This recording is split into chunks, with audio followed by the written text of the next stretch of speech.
Thanks again for joining Tankers Fantasy Football. Finally made it to week 11 here. We're going to give you some waiver wire ads as well as some good matchup, bad matchups.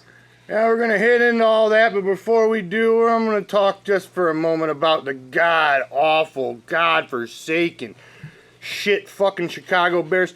And I know people were on that, and I was even on. Me and my buddy were on talking before the game. You know, Jay Cutler had a good game against the Vikings. And we're only like going to pay him like $10 million, next year. $10 million's a lot of money to dudes like me and dudes like you out there. But, I mean, $10 million for a starting quarterback is pretty below average. And, I mean, Jay's a below average quarterback. But, I mean, at least we're getting him for market value. But we had the quickest fucking heel turn in history. We were like the Big Show, flopping from face to heel out there in no time. Oh my goodness, like 20 minutes into the game, Jay already had like 2 picks. We're like, fuck this shit bomb, oh my god. And then Kyle Long gets fucking injured. And Kyle Long's a fucking gladiator, man amongst men out there with his fucking, he knows he's done for the season, but he's still pounding the card out there. Oh, let's get him, Bears. And what do the fucking Bears do? The next play. On the very next fucking play? Jay Cutler just cost it up rolling out for his fucking 3rd turnover of the game, and I'm just happy possibly that Kyle Long's card had already made it into the tunnel at that point, so that poor guy didn't have to see the shit show that his teammates were still out there, still producing. And to top all this shit off, we're gonna fucking shit gun him, and I'm not sure which one to do, the shit gun or the golden shovel, so motherfuckers, we're busting out both of these shits. I'm telling you, Bears, even fucking Alshon Jeffrey. Now Alshon Jeffrey's on the goddamn PED dope out there, and this bum's only had 1 touchdown while being on the dope. I mean, my goodness, at least the dope could do is make you good. And I mean, this guy hasn't even been able to do that for you, Bears. They're gonna cock me up here. I got cock and load on Alshon Jeffrey and the Chicago Bears. Oh my fuck, Bears. It's over. Alright, let's get into some waiver wire ads here. We've talked before about a little CJ process or whatever you want to say it from Seattle, but if Thomas Rawls is on your waiver wire, he might be a guy to scoop up because it looks like he's going to be going. They cut ties with Christine Michael, so I think you can guarantee Rawls is going to be getting some action this week. Yeah, I mean, if people in your league, if Rawls was out there and they're like, Rawls is all right, but we're not really sure. It might be like a running back by committee going forward with a 3-headed monster kind of look. But now, I mean, if he's still out there and that 3-headed monster is out the door, I mean, for some reason they cut ties with Christine Michael, and it had to be something behind closed doors. I mean, man, my goodness, the guy wasn't bad enough to be cut. I mean, my God, Seahawks. But they let him loose, so, I mean, they must think Thomas Rawls is an all-systems-go kind of guy. So if he's still out on your waiver wire, I'd get up on that for sure. More running back sticking with James Starks. I mean, I know we talked about James Starks last week. We were kind of a wait-and-see kind of thing, and he didn't really do that much. I mean, getting you, what did he get for you? 13.4. Found the end zone. Well, kind of fell into the end zone out there, but he was on the field for 71% of the snaps. And, I mean, if you're looking for any kind of sign of hope, any kind of silver lining, light at the end of the tunnel, I mean, that's 71% of the snaps is what you're looking for. Yeah, Ty Montgomery, he had 1 or 2 good weeks, and other than that, he's just shown that he's not the running back. Only played like 22 snaps last week, did Montgomery. So, I mean, James Starks, I mean, if you're hurting for an RB2, RB3, and moving forward, I mean, James Starks, I mean, my goodness, if you can even keep catching these dump-offs in PPR, he could be looking for a solid 10-point play for you every week. And we're going to get one more running back here. We're going to throw in Kenneth Dixon, the rookie. This guy, West, has not looked too sharp last few games. Ken Dixon had 5 catches last week. I mean, they're going to probably still keep going with Terrence West, but I mean, Ken Dixon, I think, is clearly the best player of these 2 men. And, I mean, if his timeshare keeps growing moving forward, he could easily be a decent RB3 play moving forward for you out there. Well, one more run. I know he said we only had one more, but we're going to hit on Robert Kelly. And he was probably swooped up off your waivers last week, but if he's still out there, he's clearly the Redskins' lead back moving forward. He didn't do that well, but he did get a whole bunch of touches. All right, now receivers. We talked about Alshon going to miss 4 games.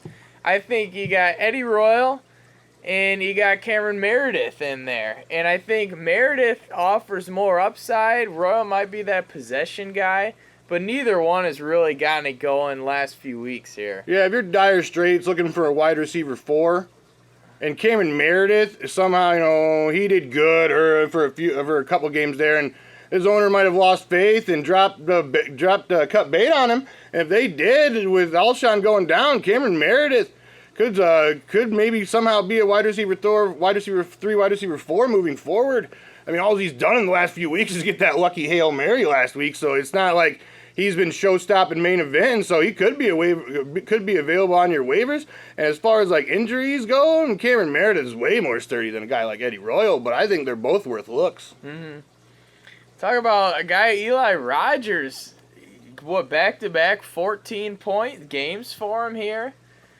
He's obviously the behind Antonio Brown. He's probably the second best option even. Oh, Sammy Coates only played, 2 snaps last week? Dealing with broken fingers still. I mean, my goodness. And if we did mention Eli Rogers last week, and if you were still like, I don't know, maybe this guy just had a fluky game out there, got himself a 100-yard game at this, and he went back-to-back games over 14, I think you got to seriously consider Eli Rogers. I'm even starting him in a league this week. I'm all in on it. Well, we got a little more. We got any more wide receivers for him? That Taylor Gabriel guy you're kind of fluffing around. I feel like this guy is more of a boomer bust daily fantasy play because he really doesn't catch a lot of balls, but he's had 2 long touchdowns in the last couple of games here, so he might be worth a look. But I like to throw a little Tyler Lockett love out there. He's been flat out awful this year. God-forsaken bad. But I think the bye week helped him out a little bit. He's looked pretty fresh. He had over 10 points in PPR, so maybe, we all know Russell gets hot. I'm not on it. In November and December, Russell gets hot. This guy might be able to find himself away that wide receiver 4 role, but he definitely should be on your waiver wires. I mean, if somebody in your fucking league is held on to this goddamn bum, I think I cut him 3 times. I was high on him in the offseason. I had him all kinds of leagues out there, but I think I've cut this fucker 3 times. So I'm not necessarily all in. I guess he looked a little more spry than he should. I mean, if somehow you're in a league that gets return yards, I guess you could get up on him or something like that. But I don't know. I mean, boomer bust wide receiver 4 moving forward, more toward the bust. All right. Let's get into some good matchup, bad matchups. Hit you with them live nude matchups here. Some live nude matchups coming in. Starting with quarterbacks.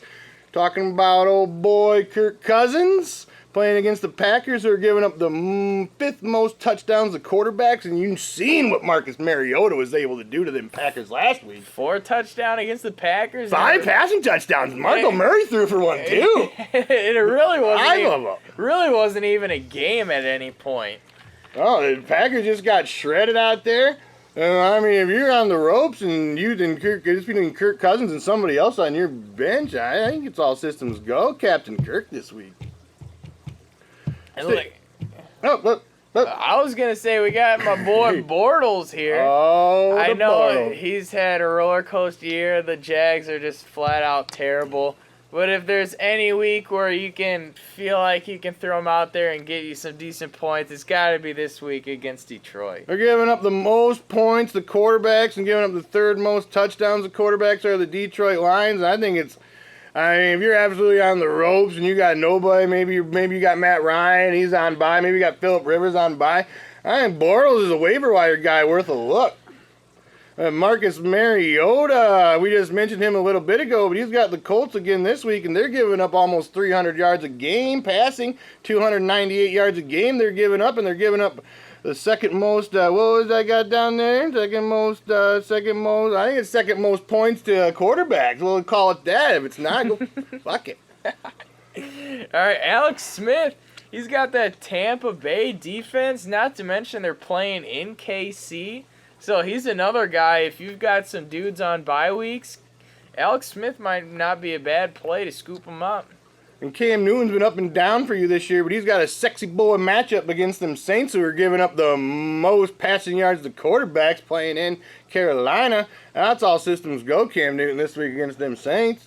All right, rough matchups. We talked about Russell Wilson looking like he's finally getting his feet underneath of him, but he's playing up against the defense. He's allowed the fourth least amount of fantasy points at quarterback. I mean, it's in Seattle, so I'm not in any way like telling you to sit Russell Wilson. It was just starting to get hot for you.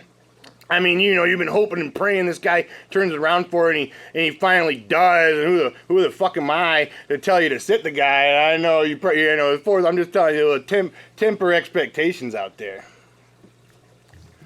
Mumbling. Talk about another guy, Carson Palmer. Another tough matchup. He's had 4 straight games of at least 340 passing yards. 4 straight games of 340. But, oh my god. well, he's got Minnesota D, who isn't as stout as they were earlier in the year, but it's still a tough matchup, and it's in Minnesota. They're gonna have the second fewest points to quarterbacks.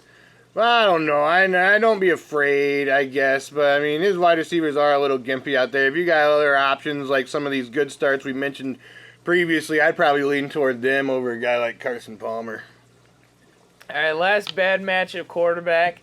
Matt Stafford, who, believe it or not, the Jags have only allowed the 4th fewest passing yards.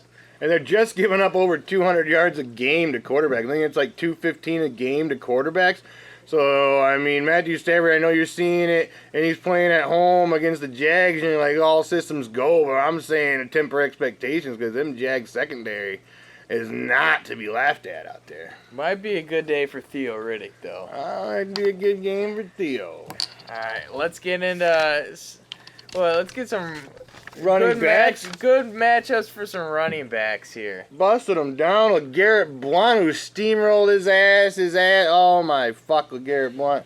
Averaged just over 3 yards a carry, but he did steamroll his ass into the end zone 3 times against the Seahawks. And this week he gets the powder puff. Oh,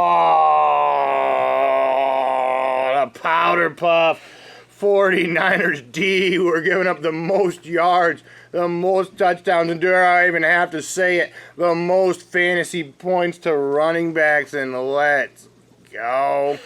Oh, Garrett Blunt might be the top running back play of the week, and that almost makes me sick because I'm playing against him in a heavy league. Oh, Marnaff, you're getting me with the Blunster, baby.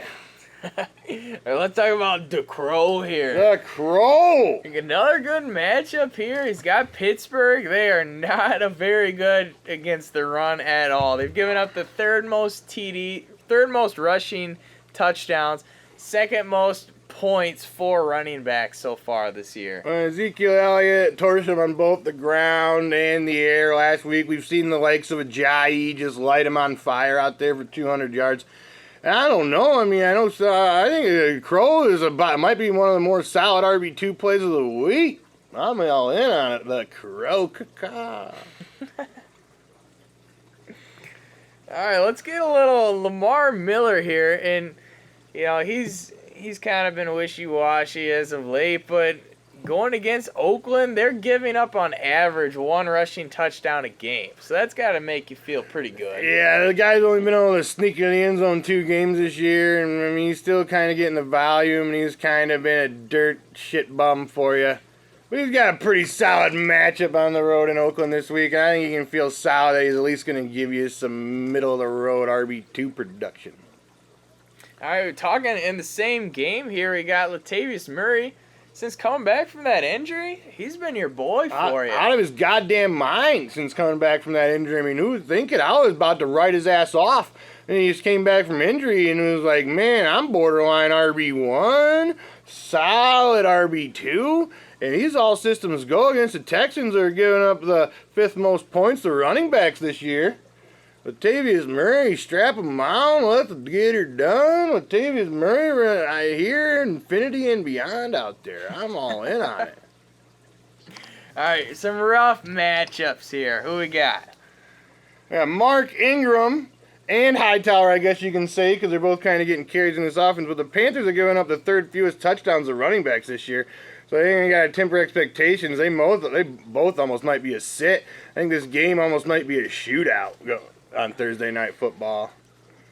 All right, we hit a little on the Bears earlier. One bright spot so far this year has been Jordan Howard, and he's been racking up them yards. Had the 200 scrimmage yard game under his belt, but going against a matchup where they're allowing the least amount of scrimmage yards. The fifth amount of scrimmage yards given up by the Giants so far to running backs. And if Jordan Howard with Alshon out, the Bears should probably look to lean toward the pass so they can somehow manage to stay in this fucking game, Bears. My God. I don't think you can bench Jordan Howard. Running backs are so thin. We got some buys going out there. I think you can at least, low end RB2, I would say bare minimum for the Howard this week. Just a little toughy matchup. All right, and we said the Saints backs by committee. I think you also got to go with the Jags backs by committee. Yeah, this is crazy, but the Lions are giving up the fewest touchdowns of running backs this year. I didn't believe my eyes when I saw it, but it's true. I don't know. I guess you just got to pass it in against Detroit. Yeah, they're getting shredded through the air, but I guess we're talking about Stonewall Jackson Detroit Lions, so I'd say give a bench to both Ivory and Yeldon in this week's games. As if you weren't planning already. Just in case you, for some reason, had a lapse of consciousness and like, maybe I'd play one of these shit bums. Don't. All right, wide receivers here. We'll go with some good matchups first. I think you got to look at the whole entire receiving corps for New Orleans. You got Cooks, you got Thomas, you got 2-touchdown Willie Snead in there. Carolina has just been giving up the deep ball ever since they didn't sign Norman. They've given up the 5th most points to wide receivers this year. Oh, 5th most yards to wide receivers out there. My writing's a little sloppy, and I apologize to you. But 5th most yards to wide receivers, and I think it's all systems go for the entire Saints wide receiver corps this week. Even Colby Fleener, I think, has a solid matchup against them, and I'm not necessarily endorsing anything Colby Fleener, but if you're on the ropes, I guess feel, with a good matchup, at least you got to hang your hat on that. Well, we got Kelvin Benjamin playing against the Saints. They're giving up the 2nd most yards, but they're also giving up the 6th fewest touchdowns, which is kind of like what Kelvin Benjamin kind of lives on, is those touchdowns. And I know you're gonna run him out there no matter what, but I think he's more of a wide receiver 3 moving forward. He started the season sexy, and you're thinking maybe he could be a low-end wide receiver 1, but at least a solid wide receiver 2. But he's kind of fallen more into that wide receiver 3 conversation for the rest of the year moving forward. Yeah, I think a lot of his stuff really depends on the matchup. And with this matchup, I think if you're starting guys on either one of these teams, this is going to be a shootout, high-scoring game. I think if you got any action going on in this game, you put them in your lineup. Let's talk about Jamison Crowder. Oh, my fuck. This guy is just crazy. He's out of his goddamn mind. He's only had 2 games so far this year where he's been in single digits for PPR. This is crazy. Yeah, he's averaging almost 18 points in PPR for the last 4 weeks. My goodness, against the Packers, they're giving up the 4th most points to wide receivers. I think you can write this guy and feel sexy, play wide receiver 3, and he might turn around and give you wide receiver 2 production. It's crazy. I don't even know how it's happening, but Jamison Crowder's been one of the most steady when ready wide receivers in the league this year. Somehow in that crowded receiving corps, this guy is easily on top. He's above Deshaun Jackson. He's above... Deshaun Jackson's a borderline waiver wire bum, and this guy's out there stealing the fucking show. Pretty much him and the dual tight ends, the only receiving threats on that He's team. a wiggly little fuck. He's a wiggly little fuck getting it in for you out there. And I'm saying, I wish I had a piece of this stock, but all systems go rest of the year. Wide receiver 3, Jamison Crowder. Who would have thought that? Whoa. What happened? I'm toting it. It's happening. All right, let's get into... Got Cowboys here. We're going to do Dez Bryant, but also we're going to throw in a little Beasley He's in there. He's been a top 30 wide receiver, and you can't fucking sneeze at him. He's out there grinding for you. Yeah, he's got Baltimore, giving up the second most touchdowns to wide receivers. I know Cole Beasley's not really a touchdown guy, but Dez Bryant is, so I mean, these guys, I mean, I'd say, you know, all systems go, Des Bryant this week, and maybe wide receiver 3, old Cole Beasley. DeAndre Hopkins, who I absolutely golden shovel dick bummed a couple weeks ago, and he has not, I mean, I golden shovel dick bum Allen Robinson too, but he hasn't shut my mouth. But DeAndre Hopkins has done nothing to silence the critics. He is a dark road trucker, but he has a great matchup this week against the Raiders, who are giving up the most yards to wide receivers. But I'm not saying he's going to go out there and get 100 yards because I just don't know. You might pull a Jeremy Maclin on you. Fucking Osweiler didn't even throw for 100 yards out last week, so how the fuck can you say that DeAndre Hopkins is definitely going to get you them yardage? I mean, Osweiler didn't even throw for 100 yards last week, for crying out loud. My God. And threw, what, almost 30 Dude, attempts. Averaging like 3.5 yards per pass attempt. What is happening? That's insane. Terrible garbage. Sterling Shepard, my boy Sterling Shepard, he kind of cooled off for a few weeks there in the middle of the season, but he's starting to turn it back on these last 2 weeks, getting them end zone. He's playing against those Bears, those shit Bears, the god-awful goddamn fuck Bears. They're giving up the third most yards to wide receivers. And I think, I mean, they're going to concentrate on Odell Beckham Jr., who's probably still going to shred the Bears, but I think that's going to leave a wide open action for Sterling Shepard. I mean, Victor Cruz has been missing time, and there ain't nobody else on the Giants wide receiver corps that even think Eli Manning can even think about trusting. So I think it's Beckham, and I think it's Sterling Shepard moving forward. Yeah, I saw that they run a 3-receiver set, 1 tight end, 1 running back, 95% of their offensive snaps. 95% is that exact formation. So Shepard's going to be on the field at least 95% of the time. Oh, none of them wide receivers staying on the sideline are going to bump him out there for nothing. At least he's a guy, I mean, he had a drop last week on a little screen pass, but other than that, I mean, he's looking kind of safety valve solid out there for Eli Manning. I think that was only second drop on the year as well. Yeah, he's been sure-handed. All right, we got Julian Edelman, and he's going against defense who's given up the 3rd most points at receiver and 2nd most touchdowns to receivers. And if Gronk isn't going to go, apparently he's not allowed to fly in a plane. Yeah, they got to fly all the way out west to San Francisco, so if Gronk can't go, and Edelman... I think you got Edelman as a go, and I think definitely you got Martellus Bennett as a totally top-end tight end 1. Oh, all systems go. Top 3 tight end for this week. Martellus Bennett if Gronk doesn't make the flight, baby. Let's get in some bad wide receiver plays. Prior, and people have been running all over them Steelers, but apparently the Steelers have been kind of shutting down the passing game, so they're giving up the 2nd fewest touchdowns and the 4th fewest default points to the wide receivers out there. So if you're on the ropes about starting Terrell Pryor, I mean, that might put it over for you. I mean, he's a top 10 wide receiver, which is completely insane. Completely insane. And I don't know. I mean, I guess you got to pencil him in there as a wide receiver 3, but I wouldn't necessarily expect wide receiver 2 production this week against the Steelers. All right, I don't know if you can really sit either one of these guys. No. But you definitely have to temper expectations with Cooper and Crabtree this week. They're going against the Texans, who are almost as stout as it gets in terms of their secondary, giving up the 2nd fewest wide receiver touchdowns, 3rd fewest yards to receivers. Yeah, all systems go, these guys. At least they're playing at home, and Texans got to go on the road to Oakland. That's a silver lining there, but I don't know. I don't think you can even think about benching a Cooper or Crabtree unless you had like unless you're in like an 18 league and your roster is just completely loaded. But other than that, especially a guy like Cooper, I don't know. I mean, he's been turning it on sexy. He's been loving me sexy. Take off your shoes and suck me sexy. He's been doing it. He's loving you sexy out there. Let's talk about a guy, first player in NFL history to have back-to-back 13-catch games. Oh, how is it happening? Stephon Diggs, but he's running into trouble with possibly one of the best cornerbacks in the entire NFL. And the Cardinals as a whole are giving up the 5th fewest points to wide receivers, and for some reason Patrick Peterson decides to follow Stephon Diggs around. That could be a serious... Which I don't see why he wouldn't. I don't see why he wouldn't.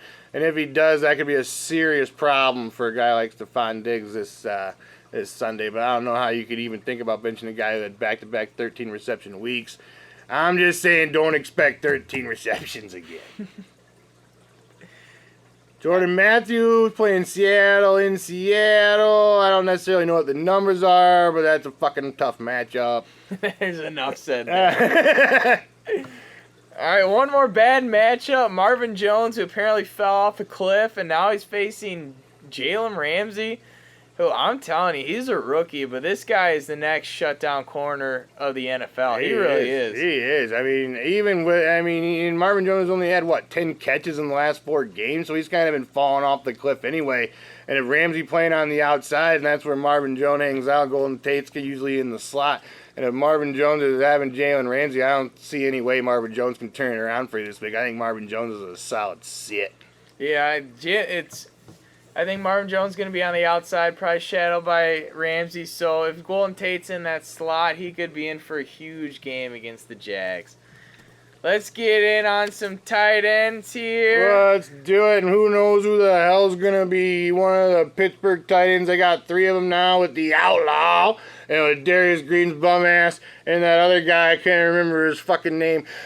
But the Browns are giving up the most points to tight ends by a wide margin. You saw what Witten did to him a couple weeks ago. Hey, Witten had a 100-yard game on him. Witten hadn't had a 100-yard game since 2013. So if you're on the ropes and you need a waiver wire move, or you somehow have the Outlaw on your team like I do, run him out there, baby. I'm feeling the Outlaw.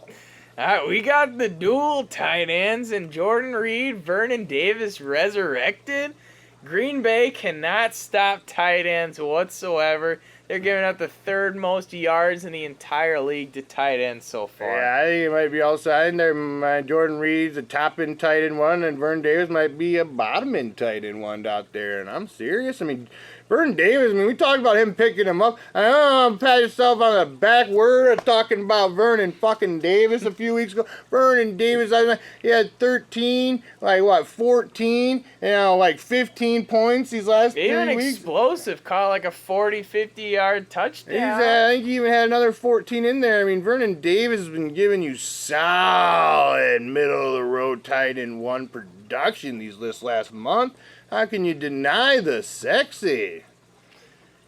All right, one guy that I wouldn't be surprised if you actually cut this guy in recent weeks, but Julius Thomas going against Detroit Lions.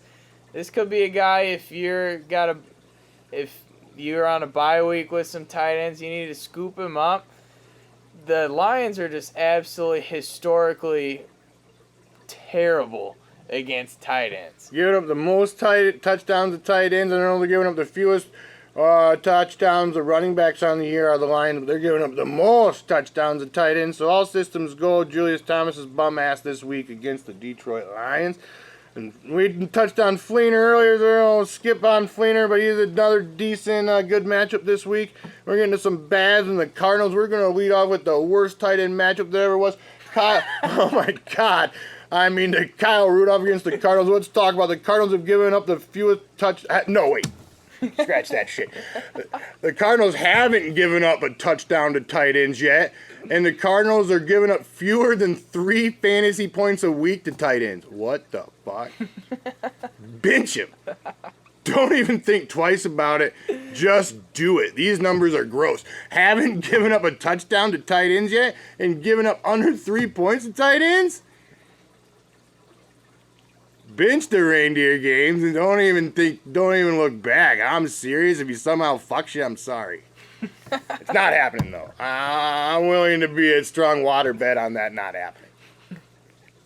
All right, Jason Witten, who on paper looks like a decent matchup, but it's gonna be tough out there. Them Ravens are pretty stout against tight ends, giving up the 2nd fewest touchdowns and 3rd fewest yards. The Ravens. They're doing it. They're stout against the run. They kind of give it up to wide receivers out there, but they're stout against the run, and they're tight against the tight ends out there, Ravens. And Brown. Fuck it. Jags giving up the 5th fewest points. I know Brown's been kind of doing it for you lately. I don't know. I'm starting him. Run him out there. You got to start somebody, right? Someone against the Jags. Somebody's got to do it in the Jags. Somebody's got to do it against them Jags. All right. Is that kicking it? I think that's about wraps it up here. We're about wrapping it up for the week. Don't forget to subscribe, like, and comment below. We will answer your Who Do I Start questions. We love doing it, people. I'm all in on answering your questions. And don't forget to follow us on the Twitter. I hit you up with some hot fantasy ads. Hot fantasy ads every single week. Oh! Oh, baby. Thanks a lot for watching. We'll see you next week.